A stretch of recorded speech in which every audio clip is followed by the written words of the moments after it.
Hello friends, welcome to PS corner. और आज से हम शुरू करने वाले हैं इंडियन ज्योग्राफी, भारत के भूगोल की एक ऑब्जेक्टिव सीरीज़, जिसमें हमारी कोशिश रहेगी कि हम लगभग 500 क्वेश्चन लेकर आएंगे।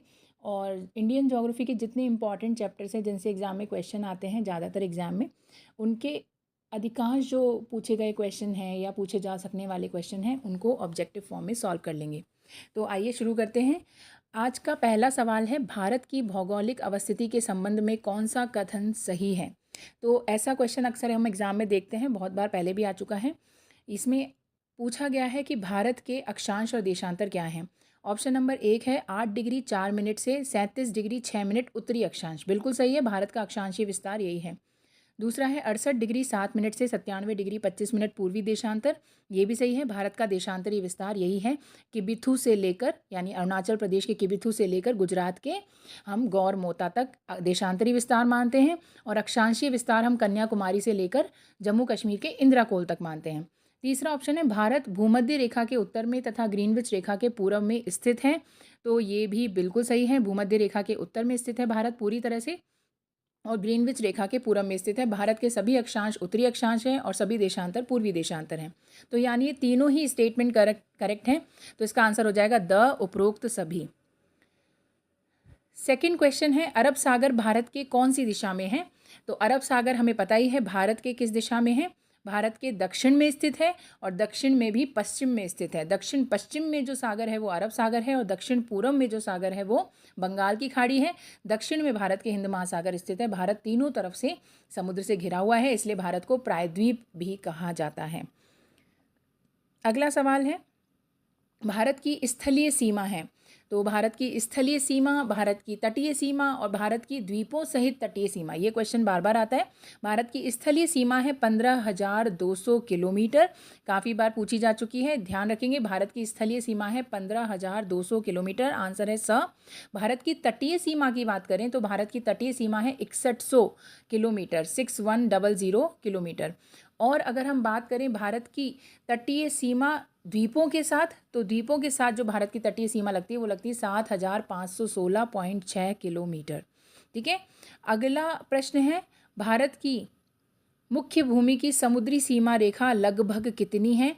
तो भारत की मुख्य भूमि की समुद्री सीमा रेखा लगभग है 6100 किलोमीटर, जिसकी चर्चा हमने अभी अभी कर ली है। अगर द्वीपों सहित समुद्री सीमा यानी अंडमान निकोबार और लक्षद्वीप की समुद्री सीमा को भी जोड़ लें तो भारत की समुद्री सीमा हो जाती है 7,516.6 किलोमीटर। अगला सवाल है, भारत के समुद्र तट रेखा की कुल लंबाई कितनी है। तो अगेन वही प्रश्न आ गया, ऑप्शन नंबर 7,516.6 किलोमीटर। अगला क्वेश्चन है, भारत का क्षेत्रफल कितना है। तो भारत का कुल क्षेत्रफल, ये आपको मुंह जबानी याद रहना चाहिए। जिस भी एग्जाम की आप तैयारी कर रहे हैं उसमें अगर इंटरव्यू होता है तो इंटरव्यू तक ये डेटा कम से कम आपको मुंह जबानी याद रहना चाहिए। 32,87,263 वर्ग किलोमीटर ये भारत का क्षेत्रफल है। अगला प्रश्न है, भारत का पश्चिमी समुद्र तट किस प्रकार का है। तो भारत का पश्चिमी समुद्र तट का मतलब हो गया गुजरात से लेकर केरल तक का जो समुद्री तट है वो किस प्रकार का है। ऑप्शन अ है कीचड़ वाला यानी थोड़ा सा मडी, दूसरा है दलदली यानी कि थोड़ा सा मार्शी, स पर्वतीय और दलदली, और द है चट्टानी।